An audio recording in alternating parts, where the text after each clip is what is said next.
Dans son itinéraire descriptif et historique de la Suisse, Adolphe Johann recommande aux voyageurs qui vont à Chamonix depuis le Valais de passer par le col de Balme lorsque le temps est beau. En revanche, s'ils partent de Chamonix, il leur suggère de prendre plutôt le chemin par Valorcine et la Tête-Noire. Il mentionne ces deux routes dans les éditions de son guide, et notamment dans celles de 1865 et 1866. Il ouvre sa description sur une liste de services et de prix qui constitue pour ceux qu'on nomme désormais les touristes leur premier contact avec la montagne. Johann fait aussi l'éloge d'un troisième chemin par Finhaut et Salvan, qu'il trouve particulièrement intéressant. Les sites qu'il propose de visiter se situent au sud du lac Léman, entre la France et la Suisse actuelle, dans la région qui sépare le massif du Mont-Blanc de la vallée du Rhône. Voyez cette carte qui date de la fin du XVIIIe siècle. Elle indique avec précision les trois itinéraires. Notez qu'elle place le sud en haut, et que nous devons la lire à l'envers de nos habitudes. Nous emprunterons successivement ces trois routes, décrites par tous les guides anciens, non pas telles qu'elles se présentent aujourd'hui, mais telles qu'elles étaient parcourues par les voyageurs d'autrefois. Mettons-nous pas dans les pas des voyageurs d'autrefois. Tentons de voir le monde avec leurs yeux, en parcourant d'abord le chemin du col de Balme.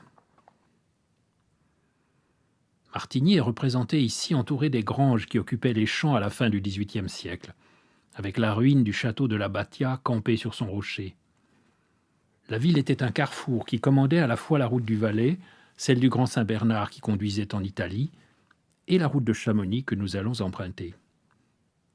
Cette image de James Coburn, lumineuse et patinée, montre, au-delà de la Drance et du château, le vallon de la Combe et dans le lointain le contour des hautes montagnes perdues dans les nuées, comme des divinités inaccessibles.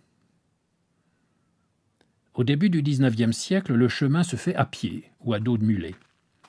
Il grimpe d'abord parmi les vignobles, traverse des vergers où abondent les noyers et les châtaigniers, avant d'arriver dans les pâturages à l'approche du col de la Forclaz. Les voyageurs font halte ici. Ils contemplent derrière eux la vallée du Rhône entourée de sa double chaîne de montagnes. On distingue les villages placés sur des éminences, surmontés parfois d'une tour médiévale. La plaine semble désertée. Le fleuve, qui déborde souvent de son cours, forme un lit secondaire et se répand en méandres et en marécages. Mais la route est longue jusqu'à Chamonix. Les guides indiquent 9 à 10 heures de marche. Il faut poursuivre, passer le col, descendre par un mauvais chemin dans la haute vallée du Trian, qui sort du glacier du même nom sur la gauche. Il faut remonter en face les pentes raides du col de Balme. On passe par le chalet des herbagères, construit sur un type semblable dans toute une partie des Alpes. Les pâtres y passent l'été à garder les bestiaux et à faire des fromages, accompagnés parfois de leur famille. Les voyageurs s'enthousiasment pour cette existence qu'ils imaginent unie, paisible, vertueuse, et dont ils louent le caractère archaïque et proche de la nature. Mais certains autres, au contraire, en soulignent les caractères frustes et monotones.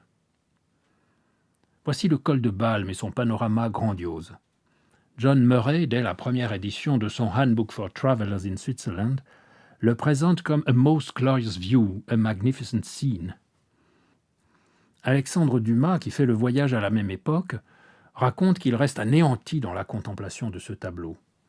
Moins prolixe, moins métaphorique que l'auteur des Trois Mousquetaires, les guides sont soucieux de précision topographique.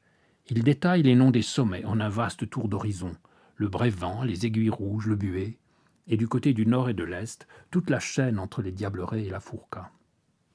Dumas, lui, écrit « À l'horizon, dominant pics et aiguilles, couché comme un ours blanc sur les glaçons d'une mer polaire, le roi des montagnes de l'Europe, le Mont Blanc, cette dernière marche de l'escalier à l'aide duquel l'homme se rapproche du ciel. »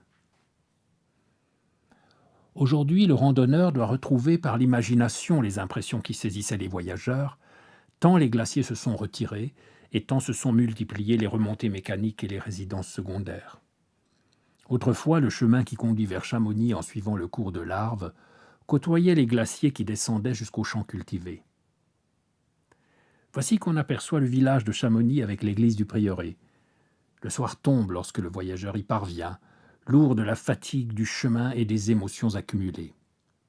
Connu de tous, L'église du prieuré est représentée dans cette image de Samuel Bierman lors de la grande procession de la fête de l'Assomption. Le regard s'élève vers le ciel rempli des nuées d'un orage d'été qui compose avec les pics une scénographie dramatique.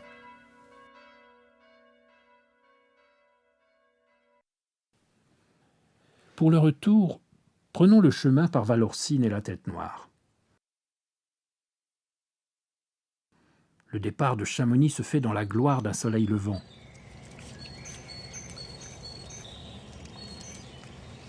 Dans les images naïves de Seymour, on revoit le glacier d'Argentière qui semble menacer le hameau.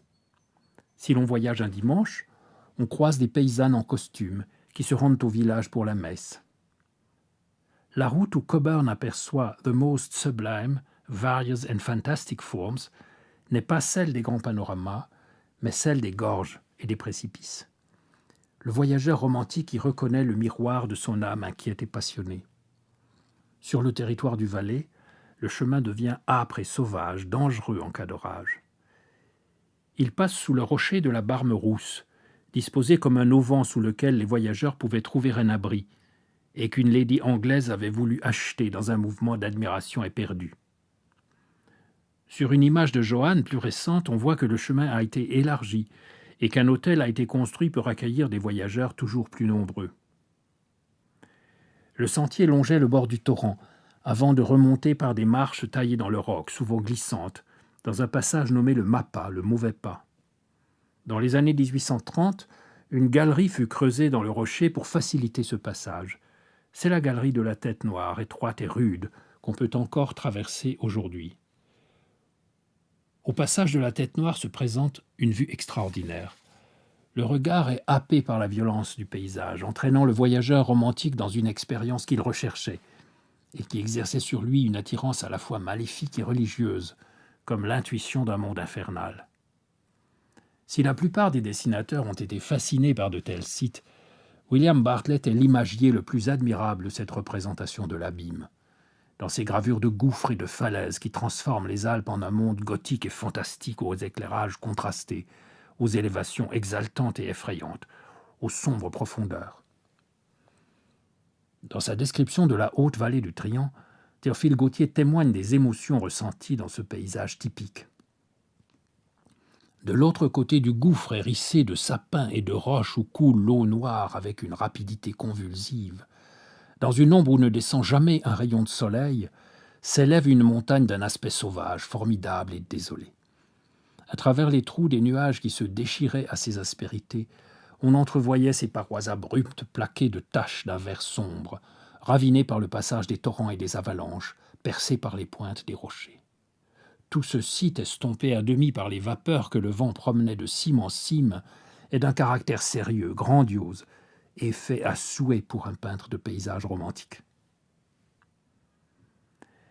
Le voyageur éprouve ces mêmes sensations en visitant les gorges du Trian, à l'endroit où la rivière débouche dans la plaine du Rhône, près de Martigny.